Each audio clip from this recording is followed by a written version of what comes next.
नमस्कार दोस्तों। हम राजस्थान के इतिहास के बारे में पढ़ रहे थे, जिसका हमने पहले वीडियो के अंदर यानी भाग 1 के अंदर हमने मेवाड़ के इतिहास के बारे में जानकारी प्राप्त की थी। और ये मेवाड़ के इतिहास के बारे में जो जानकारी है वो लगभग सभी परीक्षाओं के लिए बहुत महत्वपूर्ण है। राजस्थान की चाहे कोई भी वैकेंसी हो उसके लिए बहुत महत्वपूर्ण है। तो आज हम जो मेवाड़ का इतिहास जो शेष बचा था वो हम भाग 2 के अंदर कवर करने जा रहे हैं। तो हम अब पढ़ना शुरू करेंगे मेवाड़ का इतिहास।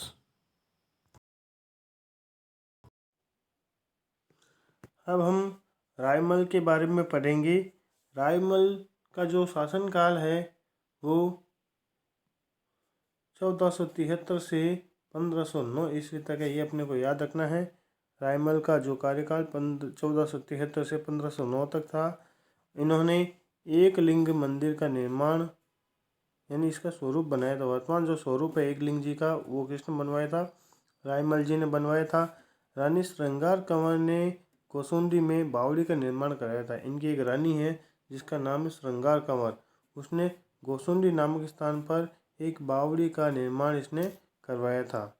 और गोसुंडी अभिलेख, अब गोसुंडी अभिलेख के बारे में क्या है वो पढ़ लेते हैं। गोसुंडी अभिलेख है यह संस्कृत भाषा के अंदर लिखा हुआ है, ब्राह्मी लिपि के अंदर लिखा हुआ है। और इसको सबसे पहले किसने पढ़ा था? D.R. भंडारकर। इसको सबसे पहले D.R. भंडारकर ने इसको पढ़ा था। फिर आगे लिखा हुआ है ये 2री शताब्दी ईसा पूर्व का अभिलेख है।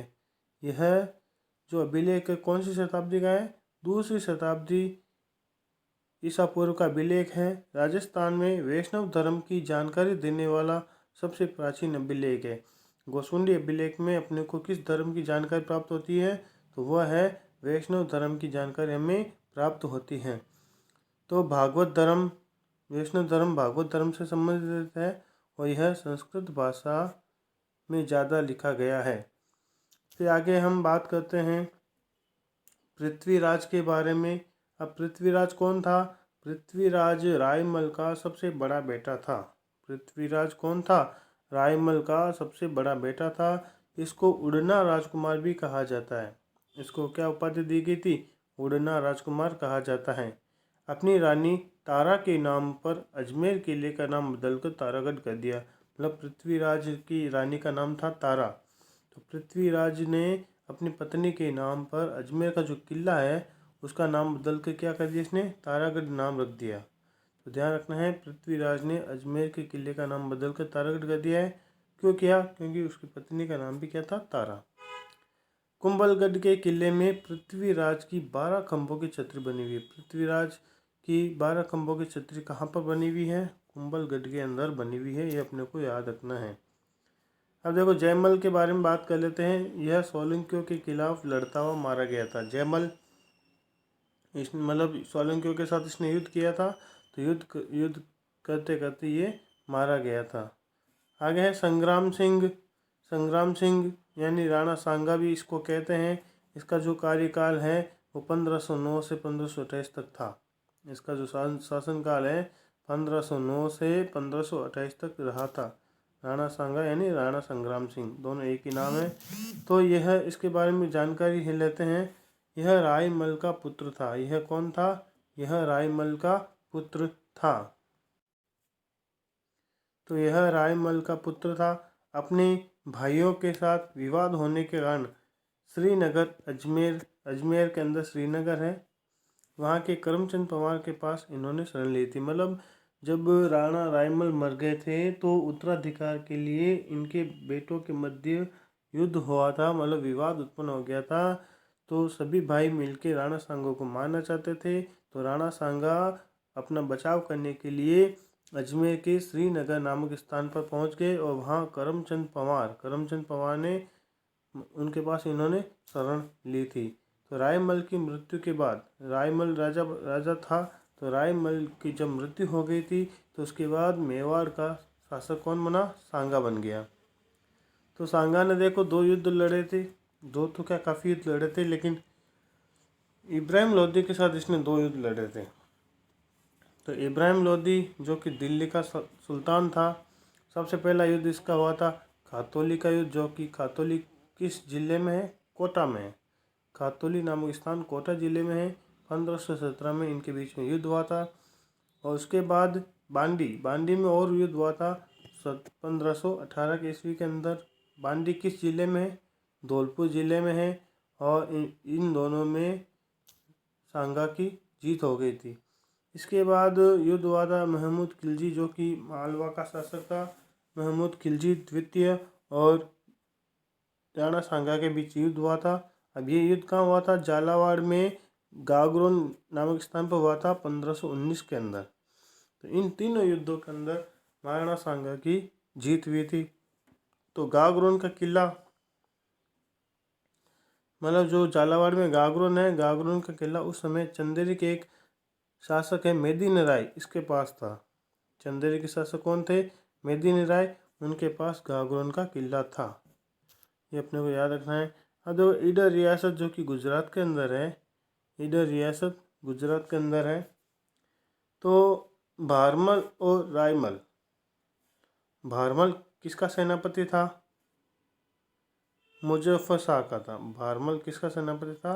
मुजफ्फर शाह का था, जो कि गुजरात का शासक था ये।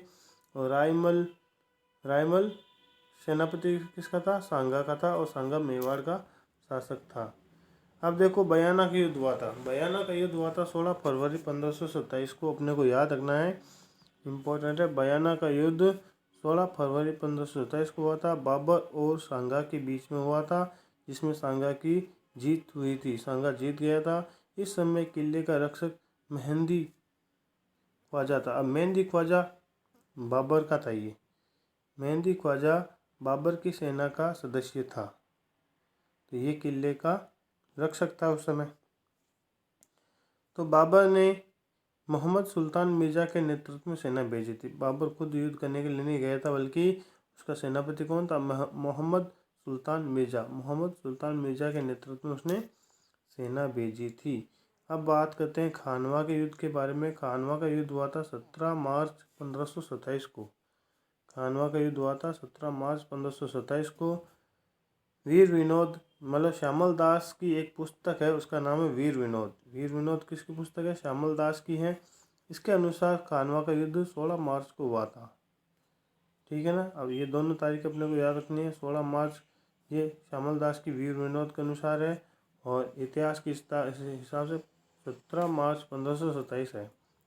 तो बाबर ने जिहाद की घोषणा की थी, यानी धर्म युद्ध की घोषणा की थी इसने। बाबर ने शराब न पीने की कसम खाई थी।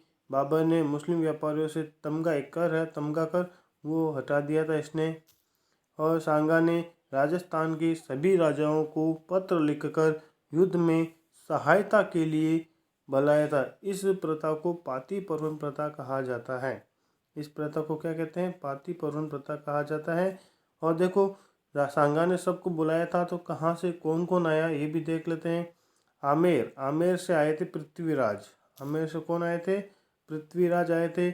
मारवाड़ से आए थे राजा गंगा का बेटा था मालदेव, ये आया था।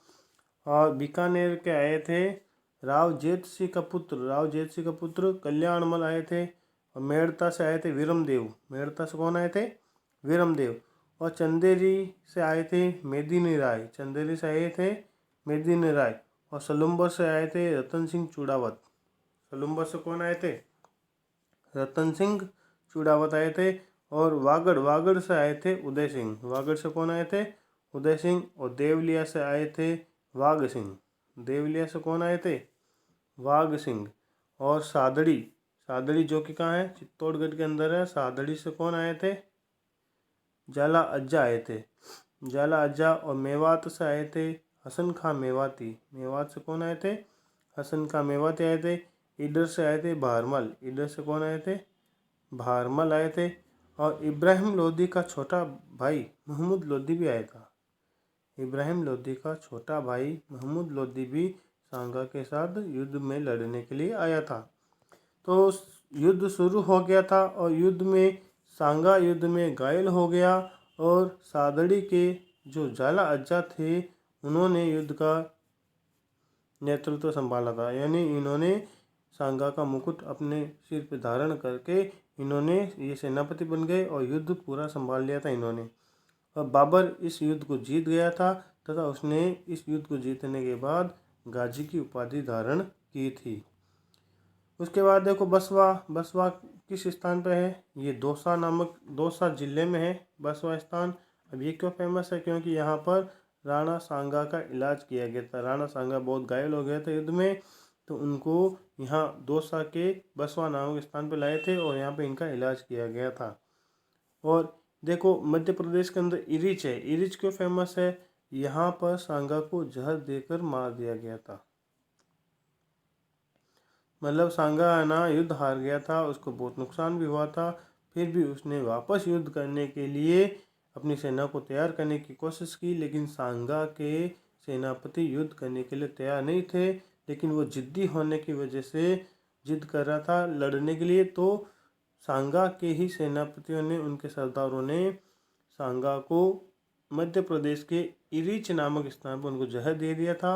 और जहर देने के बाद मतलब मध्य प्रदेश के कालपी नामक स्थान पर उनकी मृत्यु हो गई थी। सांगा की मृत्यु कहाँ हुई थी?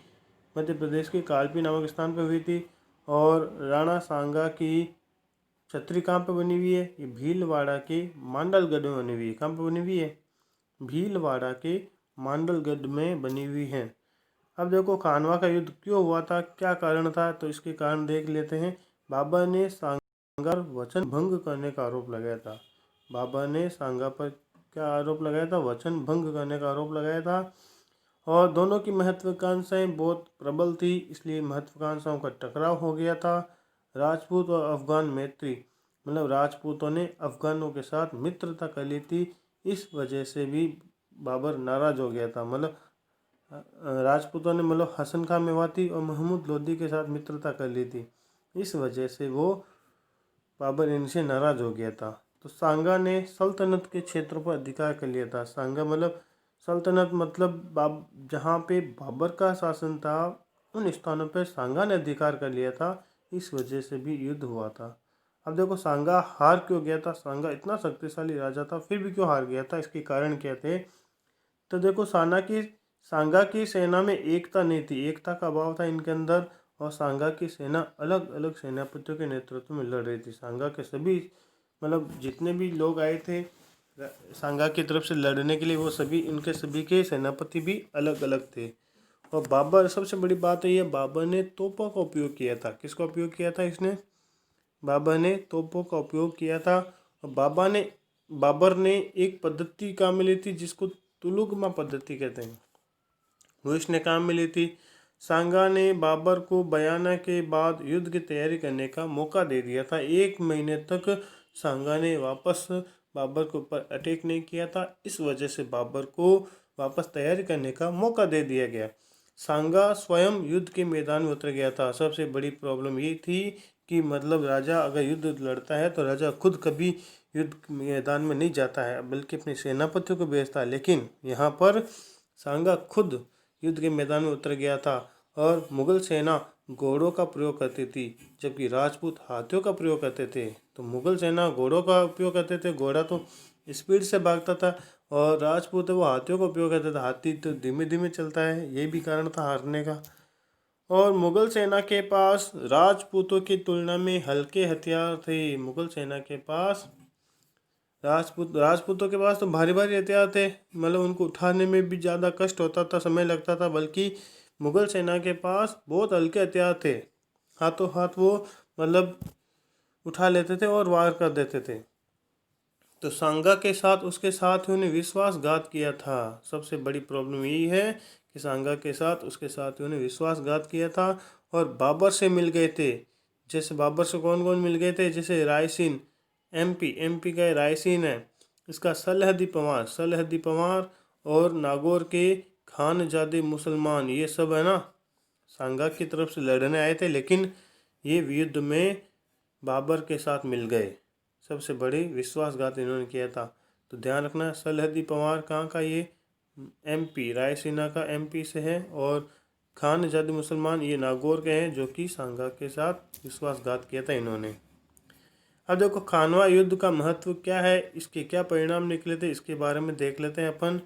तो अफगानों और राजपूतों को हराने के बाद बाबर का भारत पर राज करना आसान हो गया था। मतलब बाबर ने अफगानों को भी हरा दिया, राजपूतों को भी हरा दिया। अब उसके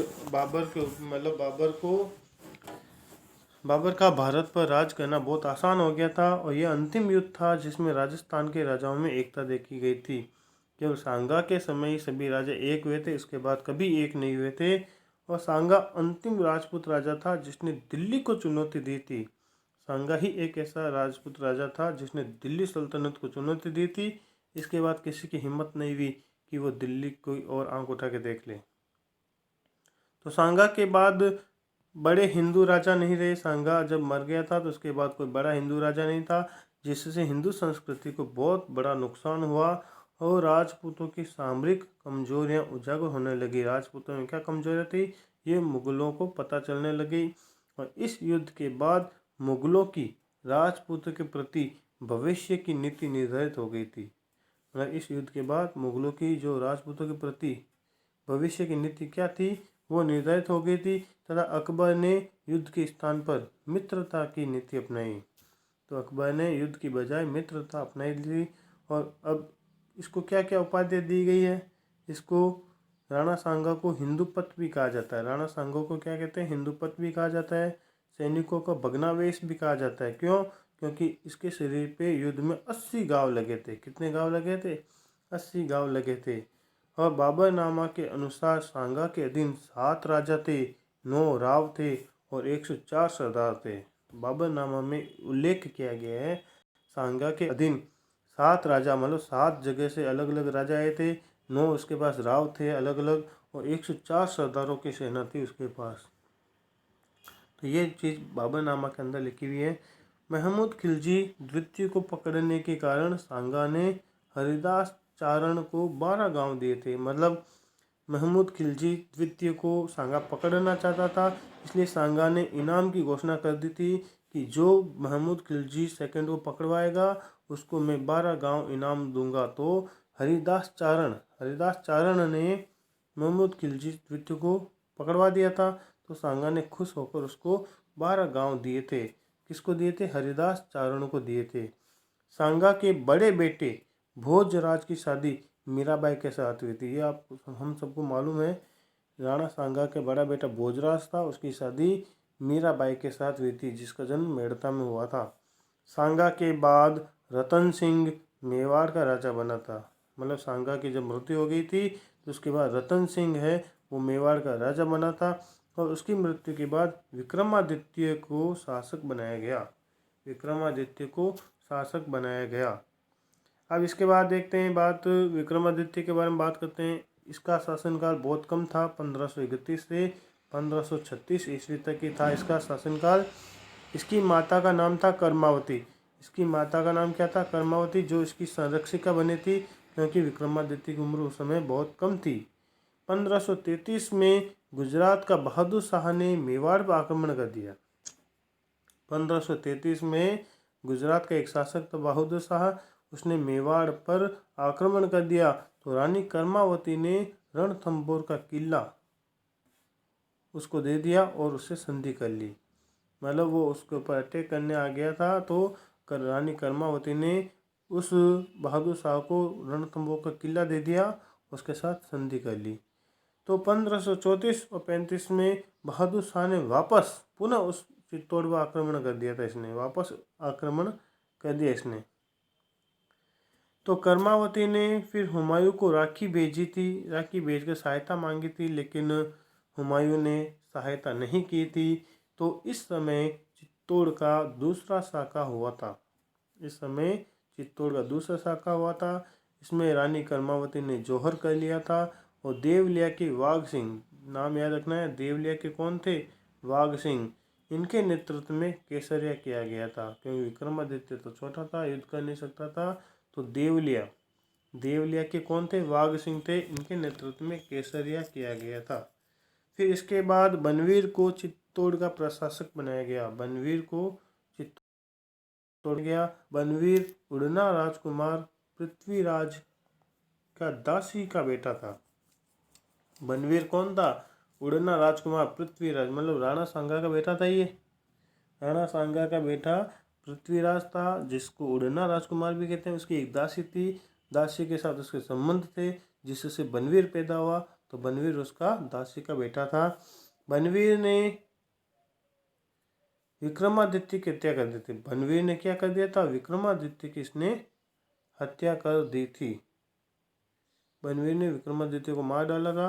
और पन्नाधाय ने अपने बेटे चंदन का बलिदान देकर उदय सिंह को बचा लिया और वह उदय सिंह को लेकर कुंभलगढ़ के कौन है? आशा देवपुरा के पास चली गई थी।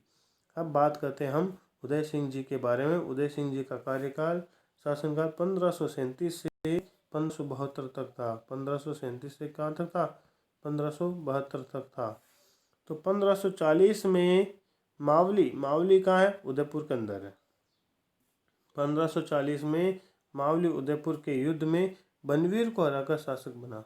मतलब बनवीर को किस युद्ध में हराया था? मावली में युद्ध हुआ था उदय सिंह और बनवीर के बीच में, जिसमें उसने बनवीर को हरा दिया था और राजा बन गया था। 1559 के अंदर इसने उदयपुर की स्थापना की थी। उदयपुर की स्थापना कब की गई थी? 1559 के अंदर। और यहाँ पर उदय सागर झील का भी निर्माण करवाया गया था। 1567-68 में अकबर ने मेवाड़ पर आक्रमण कर दिया। 1567-68 में अकबर ने मेवाड़ पर आक्रमण कर दिया था। उदय सिंह गिरवा की पहाड़ियों में चले गए। तो आक्रमण कर दिया था तो उदय सिंह गिरवा की पहाड़ियों में चले गए थे और शासन की बागडोर किले का जो मोर्चा है वो जयमल और पत्ता नामक दो बहादुर सेनापतियों ने किले का मोर्चा संभाला। और इस समय चित्तौड़ का तीसरा साका हुआ था। इस समय चित्तौड़ का कौन सा साका था? ये तीसरा साका हुआ था। तो जयमल ने कल्ला राठौड़ के कंधों पर बैठकर युद्ध किया था।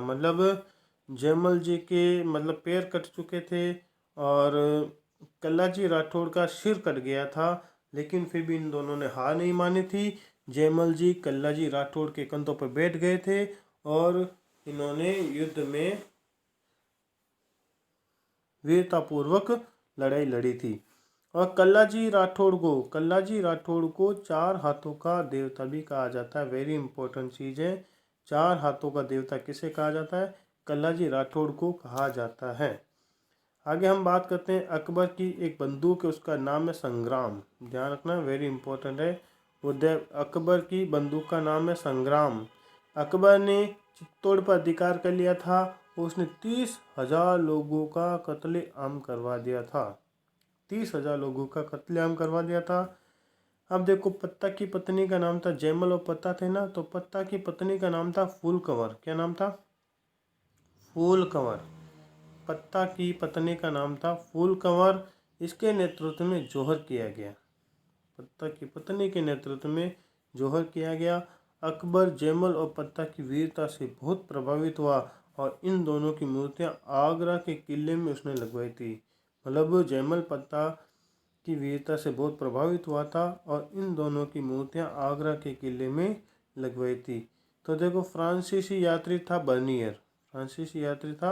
बर्नियर। इसकी पुस्तक का नाम है travels in the Mughal empire. क्या नाम था इसका? Travels in the Mughal empire. इनकी पुस्तक का नाम है बर्नियर। बर्नियर किस देश का है? फ्रांसीसी है ये, फ्रांस का ये बर्नियर। तो travels in the Mughal empire ने इसका उल्लेख किया है। ये बात कही है कि बर्नियर ने ये बात अपनी पुस्तक में लिखी है कि अकबर है ना, जयमल और पत्ता की वीरता से बहुत प्रभावित हुआ था, इसलिए उसने आगरा के किले में इन दोनों मूर्तियाँ लगवाई थी। ये बात किसने कही थी? बर्नियर ने कही थी अपनी पुस्तक के अंदर। तो बीकानेर के जूनागढ़ किले में भी इन दोनों की मूर्तियाँ हैं। बीकानेर का जो जूनागढ़ किला है वहाँ पे भी इन दोनों की मूर्तियाँ लगी हुई है। आगे बात करते हैं 1572 में होली के दिन गोगुंदा में इनकी मृत्यु हो गई थी। किसकी बात हो रही है? ये उदय सिंह की बात हो रही है। इनकी मृत्यु 1572 में होली के दिन हो गई थी और वहीं पर इसकी छतरी बनी हुई है। उदय सिंह ने अपने बड़े बेटे प्रताप को राजा नहीं बनाया था, बल्कि वो अपने छोटे बेटे जगमाल को उसने राजा बनाया था। उदय सिंह ने प्रताप को राजा नहीं बनाया, बल्कि जगमाल को राजा बनाया था। तो लेकिन फिर मेवाड़ के जो सरदार थे वो उदय मतलब महाराणा प्रताप को राजा बनाना चाहते थे, इसलिए उन्होंने जगमाल को हटा दिया। 1500 आगे बात करते हैं महाराणा प्रताप के बारे में। महाराणा प्रताप राजा बने थे 1572 से 1597 ईस्वी तक थे। 25 वर्षों तक उन्होंने मेवाड़ पे अधिकार किया। तो महाराणा प्रताप का जो जन्म है 9 मई 1540 को कुंभलगढ़ के किले में हुआ था। इनकी माता का नाम जयवंता बाई सोनग्रा है और इनकी रानी मतलब इनकी पत्नी का नाम अजबदेव पंवार था। क्या नाम था? अजबदेव पंवार था। और इनका बचपन का नाम है कीका, बचपन का नाम कीका कहा जाता है इसको। प्रताप का जो पहला राज तिलक है वो 28 फरवरी 1572 को हुआ था। कब हुआ था? 28 फरवरी 1572 को गोगुंदा में हुआ था।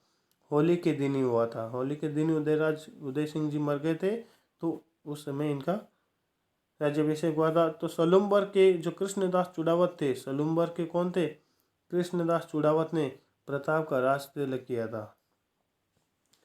तो ये प्रथा तो राणा लाखा के समय बनी थी कि सलुम्बर का जो राजा होगा वही मेवाड़ के राजा का राज तिलक करेगा। तो वो प्रथा अभी तक चल रही थी। तो सलुम्बर के कृष्णदास चुड़ावत ने प्रताप का राज तिलक किया था। कुंभलगढ़ प्रताप ने कुंभलगढ़ में अपना विधिवत राज तिलक किया था। कुंभलगढ़ में इन्होंने अपना राज तिलक किया था। इस समारोह में मारवाड़ का चंद्रसेन भी वहाँ उपस्थित था। मारवाड़ का जो चंद्रसेन था, जिसको प्रताप का अग्रगामी भी कहा जाता है, वो भी इस समारोह में उपस्थित था। अकबर ने प्रताप को समझाने के लिए 4 दूत भेजे थे। उसको अधीनता स्वीकार करवाने के लिए 4 जनों को भेजे थे। उनके नाम याद रखना है। जमा बटो इसकी शॉर्ट ट्रिक है, जमा बटो। तो ज का मतलब होता है जलाल खां कोरची, 1572 में ये गया था। माँ यानी होता है मान सिंह, मान सिंह को भेजा था 1573 में। फिर भेजा था भगवंत दास जो कि आमेर का राजा था। फिर भेजा था टोडरमल को। लेकिन इन चारों से ये वो मैं नहीं माना। इसके बाद युद्ध हुआ हल्दी घाटी का युद्ध। हल्दी घाटी का युद्ध 18 जून 1576 को हुआ था और हल्दी घाटी राजसमंद के अंदर स्थित है। तो अकबर हल्दी घाटी के अंदर अकबर के सेनापति थे मान सिंह और आसफ खां। 2 सेनापति थे अकबर के, एक तो था मान सिंह और एक था आसफ खां। और प्रताप की तरफ से लड़ने के लिए कौन आए थे? ग्वालियर से आए थे राम सिंह तोमर। कौन आए थे? राम साहब तोमर, ये ग्वालियर के थे। और कृष्णदास चुड़ावत भी आए थे। कृष्णदास चुड़ावत तो ये सलुम्बर के हैं, ये जिन्होंने इनका राज तिलक किया था। फिर हाकिम खां सूर भी इनकी तरफ से आए थे और पूंजा भील भी इनकी तरफ से लड़ने आए थे। तो 4 इनके सेनापति थे। युद्ध में चेतक के घायल होने पर प्रताप युद्ध से बाहर चला गया और जाला मान यानी जाला बीदा मतलब चेतक घायल होने की वजह से प्रताप युद्ध से बाहर चले गए और जाला बीदा ने फिर युद्ध का नेतृत्व किया था। मिहत्तर खां नाम का एक आदमी था मुगल सेना के अंदर, जिसने झूठी खबर फैला दी थी कि अकबर के आने की उसने गलत सूचना दे दी थी, जिससे मुगल सेना में मनोबल काफ़ी बढ़ गया था। वो बहुत ज़्यादा प्रोत्साहित हो गई थी और उसने डबल वीरतापूर्वक लड़ाई लड़ी थी। तो मान सिंह प्रताप को अधीनता स्वीकार नहीं करवा पाता है और अकबर के मान सिंह और आसफ खां का दरबार में आना बंद कर दिया गया। मतलब मान सिंह ने न तो प्रताप को हरा पाया और न ही उसको पकड़ पाया। तो इस वजह से अकबर है मान सिंह से और आसफ खां से नाराज़ हो गया और उनको दरबार में एंट्री देने में उनको बंद कर दिया, उनका प्रवेश बंद कर दिया गया था। अब देखो चेतक है युद्ध में मतलब मारा गया था। अब इसकी जो छतरी है वो राजसमंद के बलीचा गांव में है। कहाँ पर है? राजसमंद के बलीचा गांव में इनकी चेतक की छतरी बनी हुई है। अबुल फजल ने हल्दी घाटी के युद्ध को खमनोर का युद्ध कहा। अबुल फजल ने हल्दी घाटी के युद्ध को खमनोर का युद्ध कहा। बंदायूनी ने कौन सा युद्ध कहा? गोगुंदा का युद्ध कहा। बंदायूनी ने गोगुंदा का युद्ध कहा इसको और इस युद्ध में उपस्थित था। बंदायूनी इस युद्ध में उपस्थित था। अब जेम्स टोड ने हल्दी घाटी युद्ध को क्या कहा? मेवाड़ की थर्मापोली कहा। आदर्शी लाल श्रीवास्तव ने क्या कहा इसको? बादशाह और बाग का युद्ध कहा। बादशाह और बाग यानी ये बास और बाघ का युद्ध कहा इसने। 1577 में अकबर ने उदयपुर में आक्रमण किया। 1577 में अकबर ने वापस उदयपुर में आक्रमण किया तथा नाम बदलकर इसका मुहम्मदाबाद कर दिया। उदयपुर का नाम इसने क्या रख दिया? मुहम्मदाबाद कर दिया। कुंभलगढ़ का युद्ध, बाद में हुआ कुंभलगढ़ का युद्ध। इसके सेनापति थे शाहबाज खान। कौन थे? मुगल सेना के सेनापति थे शाहबाज खान ने कुंभलगढ़ पर 3 बार आक्रमण किया। कितनी बार? 3 बार। 1577, 1578 और 79 लगातार 3 बार इसने आक्रमण किया था। लेकिन अब आगे देखो शेरपुर घटना। शेरपुर घटना क्या थी? शेरपुर की घटना में देखो 1580 में अमर सिंह मुगल सेनापति रहीम जी की बेगमों को गिरफ्तार कर लेता है तथा लेकिन प्रताप ने उन्हें ससम्मान वापस भेज दिया। मतलब शेरपुर में क्या हुआ था? अमर सिंह राठौर, अमर सिंह है ना जो महाराणा प्रताप का पुत्र है, उसने 1580 में मुगल सेनापति था रहीम जी उनकी बेगमों को गिरफ्तार करके लेके आ गए थे। तो महाराणा प्रताप ने उनको वापस ससम्मान वापस भेज दिया। इसके बाद हुआ था दिवेर का युद्ध। दिवेर जो स्थान है वो भी राजसमंद के अंदर है। कहाँ पर है? राजसमंद के अंदर है ये, ठीक है, राजसमंद के अंदर है। और 1582 में ये युद्ध हुआ था। इस युद्ध में प्रताप की विजय हुई थी। अमर सिंह ने मुगल सेनापति सुल्तान खान को मार दिया था। अमर सिंह ने मुगल सेनापति था सुल्तान खान, उसको मार डाला था। और इस युद्ध में प्रताप के साथ डूंगरपुर, बांसवाड़ा और ईडर रियासत भी थी। कौन कौन थी साथ में? डूंगरपुर, बांसवाड़ा और ईडर रियासत इनके साथ में थी। जेम्स टॉड ने दिवेर के युद्ध को मेवाड़ का मैराथन कहा है। क्या कहा? मेवाड़ का मैराथन कहा है। 1585 में जगन्नाथ कच्छावा ने प्रताप पर अंतिम आक्रमण किया था अकबर की तरफ से। तो प्रताप ने चावंड को अपनी नई राजधानी बनाया। चावंड कहाँ है? उदयपुर के अंदर। उसको अपनी नई राजधानी बनाया उसने। प्रताप ने चित्तौड़ पर और मांडलगढ़ को छोड़कर शेष मेवाड़ जीत लिया था। प्रताप ने ना चित्तौड़गढ़, मांडलगढ़ को वापस जीत लिया था। नहीं, चित्तौड़गढ़ और मांडलगढ़ को नहीं जीत पाया, बाकी पूरा मेवाड़ जीत लिया था। चावंड में चामुंडा माता का मंदिर और महल का निर्माण इन्होंने करवाया था। मेवाड़ की चित्रकला का प्रारंभ चावंड से ही हुआ था। कहाँ से हुआ? चावंड से हुआ था। अब इनके मुख्य चित्रकार कौन कौन थे? नासिरुद्दीन थे मुख्य चित्रकार। और दरबारी कवि कौन कौन थे? चक्रपाणि मिश्र थे। इनकी पुस्तक का नाम याद रखना है, राज्याभिषेक, मुहूर्तमाला, विश्ववल्लभ। इसमें है ना बगीचों की जानकारी मिलती है, यानी उद्यान विज्ञान से संबंधित है ये। आगे हेमरत्न सूरी, गोरा बादल की चौपाई इन्होंने लिखी थी। इसके अलावा रामा सांधु, माला सांधु, ये भी इनके साहित्यकार थे। अब आगे बात करते हैं भामाशाह और ताराचंद। भामाशाह और ताराचंद नामक 2 भाई थे। इन्होंने प्रताप की आर्थिक सहायता की थी चूलिया नामक स्थान पर। कहाँ पर? चूलिया नामक गांव में की थी। तो मतलब 25 लाख रुपए इन्होंने दिए थे और 12,000 अरसफी का मतलब होता है सोने के सिक्के। तो भामाशाह और ताराचंद ने इनको 25 लाख रुपए दिए थे और 12,000 सोने के सिक्के भी दिए थे, जिसको अरसफी कहते हैं। भामाशाह को प्रताप का प्रधानमंत्री बनाया गया था। भामाशाह कौन थे? प्रताप के प्रधानमंत्री थे। प्रताप ने सादुलनाथ त्रिवेदी को मंडेर की जागीर दी थी। प्रताप ने सादुलनाथ त्रिवेदी को मंडेर कहाँ है? भीलवाड़ा के अंदर है, उसकी जागीर दी थी। ये बात कहाँ लिखी हुई है? 1588 के उदयपुर अभिलेख के अंदर ये बात कही गई है। 19 जनवरी 1597 को चावंड में प्रताप की मृत्यु हो गई थी। और बांडोली में प्रताप की 8 खंभों की छतरी बनी हुई है। कहाँ पे बनी हुई है? बांडोली के अंदर बनी हुई है। अब हल्दी घाटी युद्ध का क्या महत्व है? यह युद्ध साम्राज्यवादी शक्ति के खिलाफ प्रादेशिक स्वतंत्रता का युद्ध था। प्रताप कम संसाधनों के बावजूद अकबर से लड़ा और इससे जनता में आशा और नैतिकता का संचार हुआ। प्रताप ने मेवाड़ की साधारण जनता और जनजातियों में राष्ट्रवादी की भावनाओं का संचार किया था। हल्दी घाटी आज भी राष्ट्रवाद की प्रेरणा का स्रोत है। राष्ट्रीय आंदोलन में युद्ध ने प्रेरणा स्रोत का कार्य किया था। अब हाथियों के नाम देख लेते हैं। प्रताप के हाथी कौन कौन थे? प्रताप के हाथी का नाम था लूणा, राम प्रसाद और पीर प्रसाद। पीर प्रसाद तो बाद में इसका नाम पड़ गया था। लूणा, राम प्रसाद, ये 2 थे। राम प्रसाद को अकबर ने छीन लिया था। अकबर के कौन कौन से थे? मर्दाना मान सिंह के साथ में था और गजमुक्ता भी अकबर का हाथी का नाम था। तो ये बातें थी महाराणा प्रताप तक, आज हमने कंप्लीट कर लिया है। शेष भाग है अमर सिंह के बारे में, ये हम अगले वीडियो के अंदर पढ़ेंगे। अगर आपने चैनल सब्सक्राइब नहीं किया है तो जल्द से जल्द चैनल को सब्सक्राइब करें और आगे से आगे इसको शेयर करें। Thank you very much video देखने के लिए। आपका बहुत बहुत धन्यवाद। जय हिंद, जय भारत।